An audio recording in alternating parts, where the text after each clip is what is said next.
কাজিৰঙা যিহেতু এতিয়া প্ৰথমটো বানৰ পিছত এতিয়া স্বাভাৱিক অৱস্থালৈ ঘূৰি আহিছে আৰু এতিয়া কাঞ্চনজুৰি এলেকাত দেখিবলৈ পোৱা গৈছে বৃহৎ হাতীৰ জাকৰ মাজে মাজে আপোনাৰ গড় পহু এইবিলাক দেখিবলৈ পোৱা গৈছে। এটা মনোমোহা দৃশ্যত পৰিণত হৈছে। হাতীৰ জাকটোত পোৱালিৰ পৰা ডাঙৰ হয় হাতীৰ জাকৰ ভিতৰত একদম পোৱালিৰ পৰা একেবাৰে ডাঙৰ হাতীলৈকে আপোনাৰ জাকটোৰ বৃহৎ জাক মানে অতি সুন্দৰ হৈছে, মনোমোহা হৈছে দৃশ্যটো। হয়, আকৰ্ষণীয় হৈ পৰিছে। যিসকল যাত্ৰীয়ে ৰাজপথেদি অহা যোৱা কৰিছে তেখেতসকলে এই দৃশ্যটো উপভোগ কৰি পেলাই আপ্লুত হৈছে। হয় ৰৈ পেলাই তাতে চাই পেলাই আপ্লুত হৈছে। হয় তাতে এটা বৃহৎ এখন মানে আপোনাৰ চৰণীয়া পথাৰ আছে। তাতে হাতীৰ জাকটো মানে দেখিবলৈ পোৱা গৈছে। ই এটা মানে অতি আপুৰুগীয়া দৃশ্য, এনেকৈ দেখিবলৈ পোৱা নাযায়। আৰু বিশেষকৈ আপোনাৰ তাৰ ওচৰতে কাষতে আমাৰ এটা মানে কেম্প এটা আছে। সেই কেম্পৰ সন্মুখতে আপোনাৰ হাতীৰ জাকটোৱে মানে সেই পথাৰত চৰণীয়া পথাৰত চৰি আছে। কাঞ্চনজুৰি নামটোৱেই যিদৰে সুন্দৰ, এক সুন্দৰ প্ৰতিচ্ছবি। কাঞ্চনজুৰি বুলি কোৱাৰ লগে লগেই যিখন ছবি আচলতে আমাৰ মনলৈ আহিব লাগে, ঠিক সেইখন ছবিয়েই কাজিৰঙাৰ কাঞ্চনজুৰিয়ে আমাৰ প্ৰত্যেকৰে মানস পটত তুলি ধৰিছে, অৰ্থাৎ নামেই যাৰ পৰিচয়। কাঞ্চনজুৰি যিটো আমি ভিউ পইণ্ট বুলি কওঁ, সি আচলতে কাজিৰঙাৰ ভিতৰ চৰাত উদ্যান পৰিদৰ্শন নকৰাকৈয়ে বাহিৰ চৰাৰ পৰাই কাজিৰঙা উদ্যান পৰিদৰ্শন কৰাৰ এটা সুন্দৰ এটা সঠিক মানে জেগা বুলি ক'ব লাগিব, সঠিক এক ঠাই।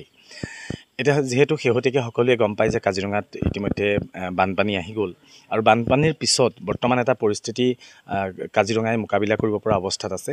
কাজিৰঙাৰ পৰা পানী ধীৰে ধীৰে নাইকিয়া হৈ গৈছে আৰু তাৰ পাছতেই এতিয়া দেখা গৈছে যিসকল লোক আমাৰ ৭১৫ নং ৰাষ্ট্ৰীয় ঘাইপথেদি তেওঁলোকে নিজা বাহন বা বেলেগ বাহনতো তেওঁলোকে যেতিয়া কাজিৰঙা অতিক্ৰম কৰি যায়, সেইকণ সময়তে সেই কাঞ্চনজুৰি ভিউ পইণ্টৰ কাষত তেওঁলোকে অকণমান সময় অপেক্ষা কৰি কাজিৰঙাৰ যি মনোৰম দৃশ্য তেওঁলোকে বৰ সুন্দৰভাৱে প্ৰত্যক্ষ কৰিবলৈ সক্ষম হয়। একেলগতে দেখা পোৱা যায় হাতীৰ জাক, গঁড়, ম'হ।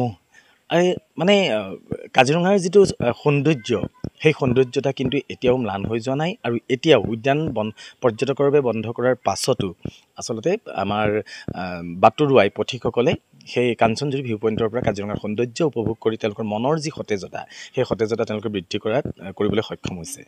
কাঞ্চনজুৰি মানে যিটো ভিউ পইণ্ট, সেই ভিউ পইণ্টৰ পৰা যিবিলাক ছবি আচলতে পথিকসকলে প্ৰত্যক্ষ কৰিবলৈ সক্ষম হৈছে, কেতিয়াবা উদ্যান পৰিদৰ্শন কৰিবলৈ অহা পৰ্যটকসকলেও কিন্তু সেই দৃশ্য তেওঁলোকে দেখা পোৱাৰ সুযোগ লাভ নকৰে, সৌভাগ্য নহয়।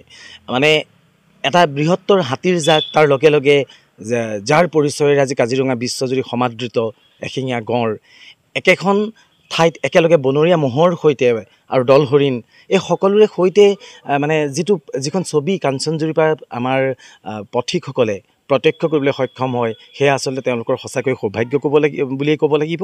কাৰণ এইখন ছবি আমি কাজিৰঙা উদ্যান পৰিদৰ্শন কৰাৰ সময়ত পৰ্যটকসকলেও আমি দেখা পোৱা সদায় আমি মানে সেয়া দেখা পোৱা নাযায়।